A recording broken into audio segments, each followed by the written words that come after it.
Қайырлы күн Баян Сұлу. Бүгін мынау Баян Сұлудың кішігірім өзінің құс фермасына келіп тұрмын. Есік алдында. Ал Баян Сұлу сөз бердік. Бисмиллахир-рахманир-рахим. Ата жолдықтар, амансыңдар ма? Малжан аман ба? Бәрі енді бүгін ауа райы жақсы, жел болып тұр. Желдетіп күн енді. Бүгін енді айдың толуына бұлда хикмет көрсетіп жатыр Алла тағала. Енді биыл енді өзім құс алдым. Екі жұмалық 14 күндік балапан алдым. Сосын андай олар енді сойуға келіп қалды қазір. Сосын андай жұмыртқа табатын бөлек алдым.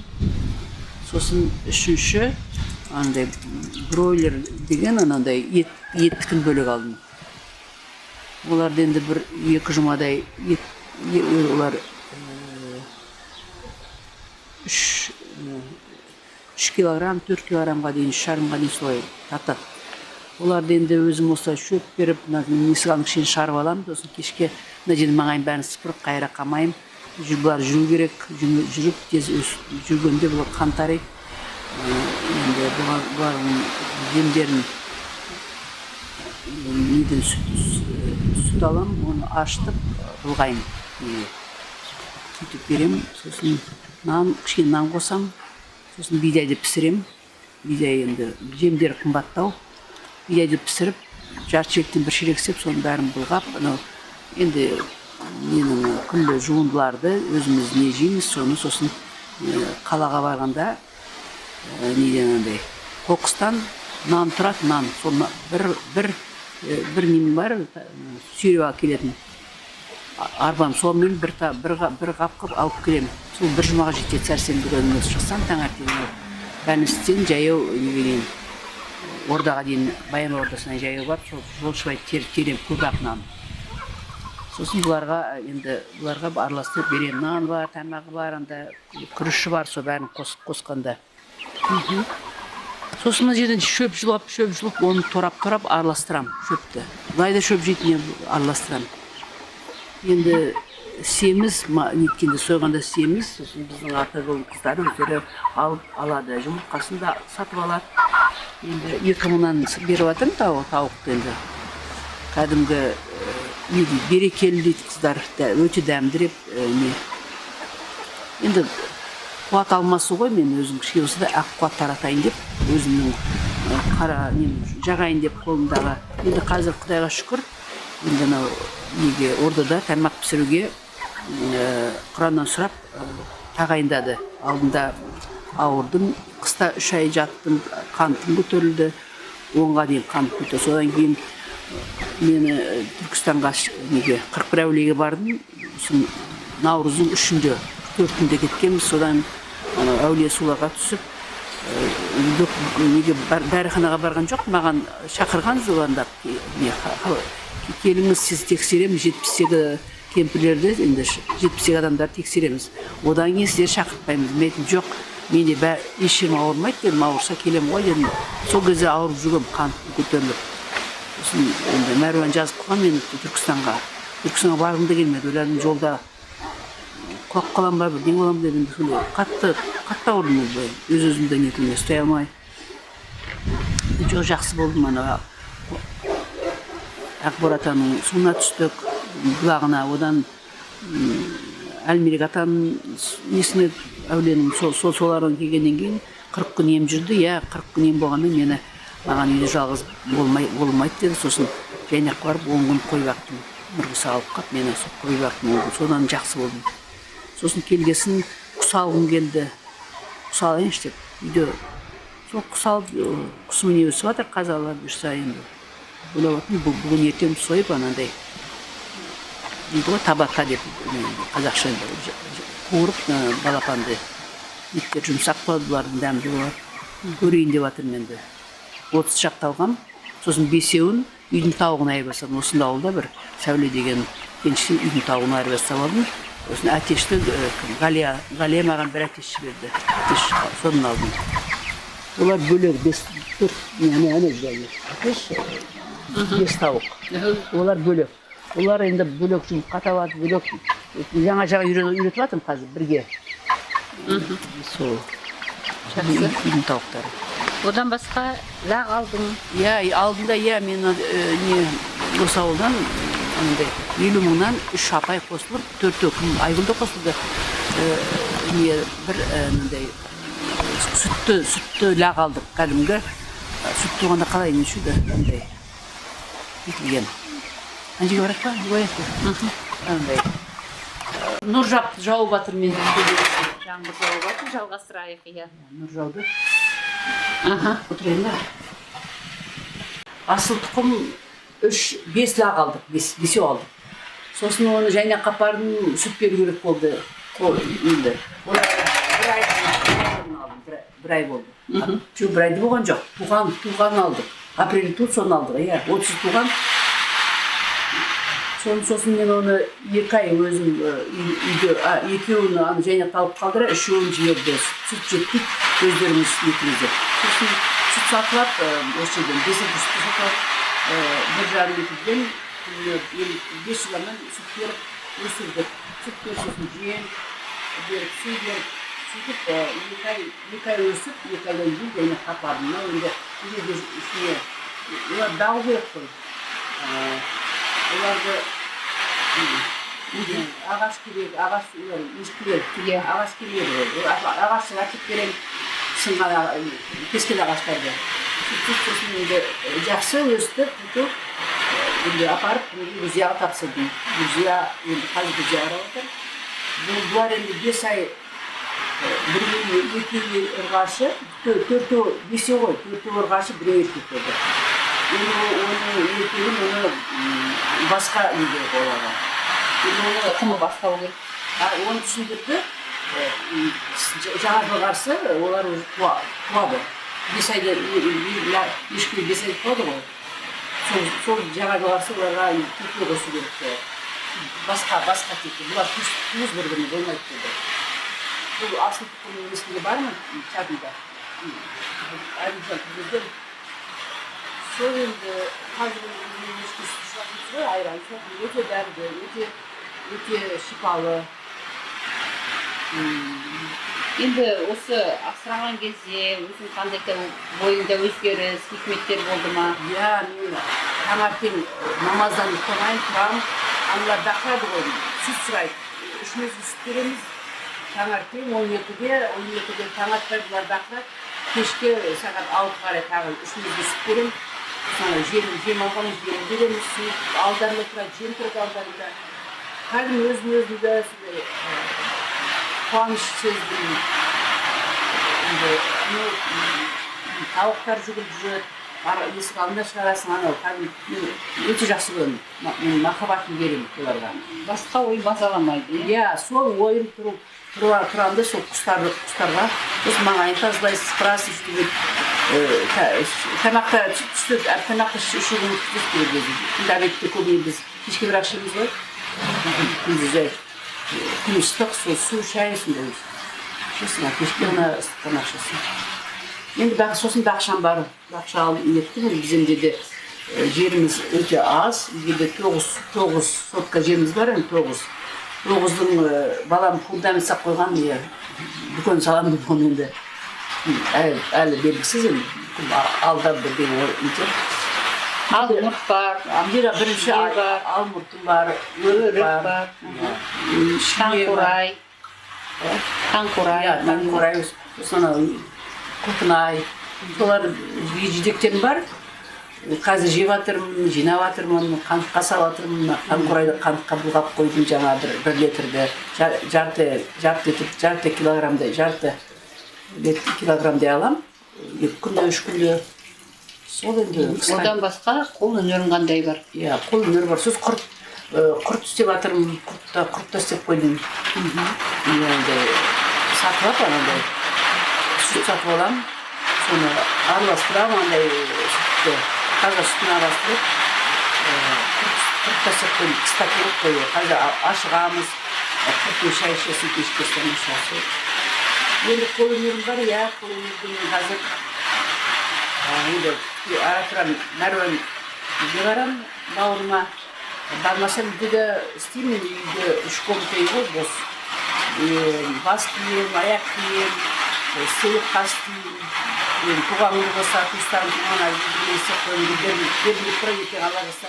Ана үйге кетсе әйтеуір естеп жүр ғой, мен әйеліміз беруші еді. Қазір айтамыз ғой, біздің әжелеріміз 80-нен асып қайтты 90-ға қарай. Сонда сол нәскиге біз біраз киіп нәскилерін, жүнді үйген жіптерін, сол бізде солай қалдырсақ екен. Біздің ұрпақтарымызда біздің істеген орда істейді қайда барады, істейді орда балаларымыз, немерелеріміз келгенде қазір осыны келгенде. Қазір міне кезінде енді 2 жұмыста жүрдім ба, акиматта істедім, бұғалтыр болдым, экономист болдым. Ол кезде огородым бар, малым бар, құсым бар. Бала кішкентай от жетімде көрдім. Сонда айтатындай пенсия шықсам осы үйренем бәрісін. Сол қазір міне осы көктемде неге жазылдым. Осы ауылда неде сабақ беретін бір 60-тағы кемпір. Сол кемпірге жазылып қойдым. 2 рет бардым, 15 мың күн айына төлейсің. 2 неге бардым да содан не үйрендім. Көрпе тігуді анау құрақтар құрауды сол несін бәрін маған материалда үйге алып, соны кесіп, неше сантиметр кесетін бәрін түсіндіріп, соны енді 2 машинкаларым тұрған, солар істетіп алдым. Қазір көрсетеміз онда. Жоқ, машинка бар, машинка сол бәрін жөндетіп, соны бәрін енді осыған отырам. Бүгін отырам ба деген мен бар ниетім, түстен кейін отырайын сол үйге алып, кесіп, үйлерді. Енді Баян Сұлу көбісі айтады ғой, уақыт жоқ деп, осы қалай уақыт табасың осы әртүрлі жұмыстарды? Жоқ, Құран оқимын, өрлі кітапты оқимын.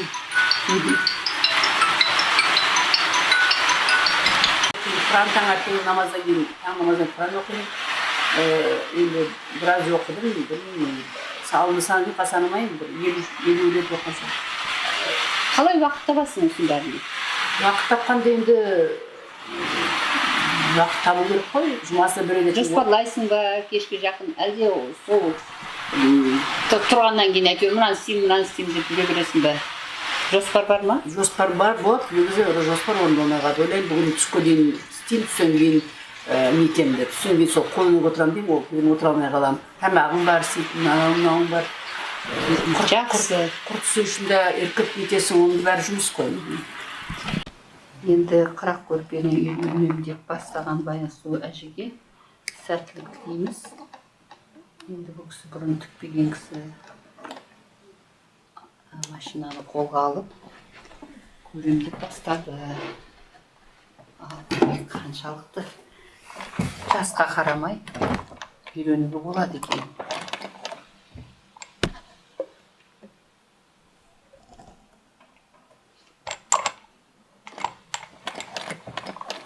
Қол машинасы нағашылары берді.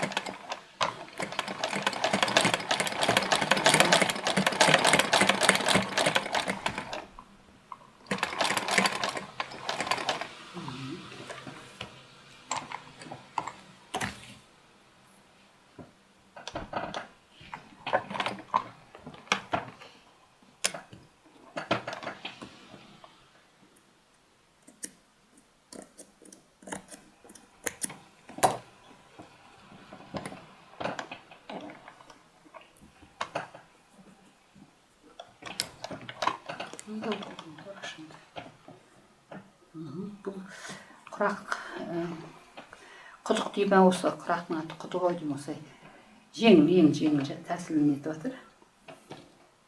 Мына жерде түкті несін қарап жатыр, жоғары болу керек несі. Сипағанда жоғары болу керек.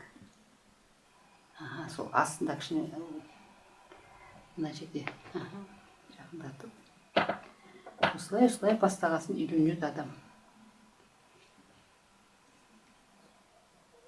Анамыз тіккен кезде, мен кішкентай кезінен анамның осы құрақ көрпесіне тігіп атқан кезде мамам далаға шығып кеткенде алып мен бір нәрсе бүлдіретімді. Сосын қашып кететім. Олар бала боғынан дейді ғой. Сол кезде өзімде былай ештеме жоқ. Кішкене шетінен сол бала кезімнен қызығушылық болған ғой. Сонда қызықпаған екен. Пенсияға шыққасын, Сүт сүрнеңді артындағы сүрнең. пенсияға шыққасын бастайын деп жүрдім ғой мен. Оқу, жұмыс. Сол енді қазір қиналып жатыр енді мен оған қарағанда ондай неге қиналмаймын, бірақ та басқа қиындауына іздеп жатырмын. Сөйтіп енді ештеңе жақсы дейді, баянсыз емес. Көздіріксіз нетіп жатырмын енді, көздіріксіз бастайын деп жатырмын, бастап жатырмын. Құранды көздіріксіз оқимын. Менде катаракт болған 48 жасында, катаракт болған. Одан кейін 70-темін ғой, операцияға барған жоқпын. Сол түзулігі кішкененді ол ештеңе етпейді басында. Нете бер, тарта бер, бұл бір нетейін. Осы машинамен тікеміз талай. Тоқтыдан еқан, тоқпен әлі үйрену керек болып тұр кішкене. Қазір түсірілім үшін осыны жаттықсын. Тігем дейді, мен айтам бірінші машинаға үйреніп ал, сөйтіп кетеді. Жаңағыдай қызылмен тігесін айналдырып. Міне. Енді Солақаймын да. Бұл кісі солақай сол жері қиындау. Енді үйренішті өзіне белгілі. Өтектеп отыруға болады мамамның жанында. Өтек тұратында. Өтекте отыру дұрыс, сол жетсіп кетеді. Не болмаса, баянсыз қазір көрсетем. Мына шетін тігіп шығасың қазір. Кесе берейін. Енді қиын келесі тігудің несінде төрт жағын бекітіп тігіп шығады қазір.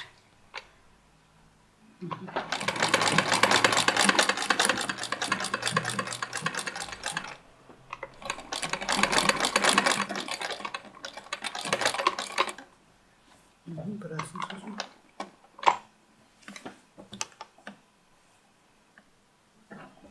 Тіккен жоқ қой. Ал енді мынау үлкен әжеміз, ата жолының үлкен әжелерінің ішіне кіреді ғой, енді баянсыз. Жастарға бұл үлгі болсын, келешекте білмеймін дегеннен үйренуге болады екен, иә? Бір қорытынды айтып жүр, осымен аяқтайық. Не дейсіз енді? Жалпы ата жолына келмесем жаңа бір сөзінде. Мен ата жолына рахмет, осы екінші толқынға келмесем, мен осы істі бастамаушы едім де. Қазір тоқма тоқимын, андай нәски тоқып, бұрын тоқитын жас кезімде. Осы биыл бастадым, маған түскен ерлерге тоқы деп. Амантай, кішкентай Амантайға тоққан бір сыңарыны және тоқылайды. Қойшын ұзын қылыңыз, мына қойшы қысқа дейді, маған жарамайды, сосын жарайды деп. Әлі ол кісіге басқасын істеп берем деп. Жақсы. Нәскиде тоқып жатырмын. Бұрын тоқыдық қой нәски, кішкентай жас кезімізде. Бала туғанда үйде отырғанда. Содан кейін қолға алмаппыз 50 жылда соншама. Жилетке де тоқыдың, свитер тоқыдың ба? Тоқыдық қой, бәрін тоққанбыз. Енді машина ұстағаның осы бірінші алғашқы рет? Жоқ, мен тіктің ба? Тіктім ғой мен неде отырғанда. Көрмеппін енді онда мен. Үйде отырдым ғой неде. Пердеде отырғанда 40 күн мен. Жоқ, ол берттің осы ата жолына келгенде ғана тіккенін көріп тұрмын да. Иә, ата жолына келдім. Жақсы. Енді қорытынды бір тілек айт енді жастарға, осы бір жалғасын тапсын. Иә, міне ертең алла жазса біздің артымызда немереміз бар, балаларымыз бар. Қызыммен тігеді ғой, қыздар тігеді, немерелер тіксін. Артымызда ұрпақтар осылай қол өнерімен қолдарын қимылдатса, миға да жақсы дейді ғой. Қазір мен мынаны істемесем, мен қазір жүнмен жұмыс істемесем, мен алжып кетуші едім. Солай ғой енді. Сондықтан алжымас үшін моторика дейді ғой.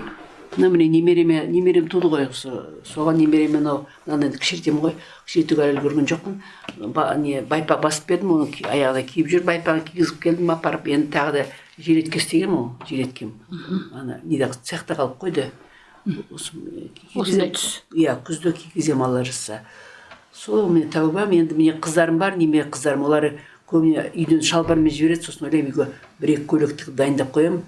Үлкен немелерім келгенде, жиендер, олар келгенде үйде көйлектерім тұр, мен көйлегім киіп, бастарына орамал салам. Косынка сияқты бірдеңе киіп алады жүр кейде. Маған жұмасына бір үйімді жинап беруге келеді ғой сонда. Бақшаға шығып көмек түседі. Сол бақшада міне қияр алып жеп жатырмын қазір. жемісін жеп жатсын. Иә, қияр, сосын қызанақ өсіп жатыр. Сол Жақсы. тәуба шүкір, Аллаға рахмет деймін осы ата жол келгеніне бізге.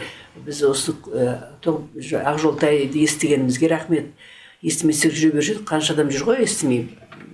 Бізден аруақтарымыз жетелеген ғой, әкелген ғой. Естісе де мән бермей. Иә, мән бермей жүре бершік бізді. Енді анда барам, мендай анда барам, мында барам, домбырада үйренуге бардым. Домбыра тартамна, домбырам немереме деп арнап, өзім кетсем ал жаққа немереме қалдырам домбырамды. 110 мың қалған биыл Алматтан. Жақсы. Ана бұрынғы баламның домбырасы. Кеңестен алып едік. Ол да бұрынғы жақсы домбыра, ағаштан істелген, Қытайдан келген жігіт не істеген. Жақсы Баянсұлу әпке, іске сәттілік болсын. Ең басы бұл неде, қол өнерде не керек адамға? Махаббат. Махаббат, шыдамдық, Шыдамдық керек бұнда. төзімділік керек, иә. Соны оны ойлайсың, басқа ештеңе жаман ойламайсың. Иә. Жаман ойламасаң, денсаулығың жақсы болады. Жақсы ойлар келеді. Бүгін міне айдың толуына ораза ұстап жатырмыз. Қиналмаймыз, кешеде ұстадым, қиналған жоқпын. Жақсы. Қабыл болсын барлығы. Ата жолындағы осындай әжелеріміз істеп жатса, жастар енді талпынады. Істей талпынады ғой, істеген болады істейді. Сақчан апамыз да жай отырған жоқ, қазір жайнақта тігіммен айналысып, жігіттерге жаңа бастарына киетін, желкесін жабатын тіккен екен, сондай не жұмыс істеп жатыр. Біздің апамыз ғой. Сен енді содан кейін сенге жатсың ғой әжелерден. Иә, мен келе жатырмын. Иә, белді арттарынан қалмай келе жатырмын. Жақсы, іске сәттілік, бір-біріміздің қуатымыз алмасып, бір-бірімізге деген махаббатымыз көбейсін. Ең басты сол махаббат бәрін жеңіп шығады. Ауыз бірлікпен осы ата жолын алып шықсақ, сол арманымыз. Жақсы, аман болайық. Аман болайық.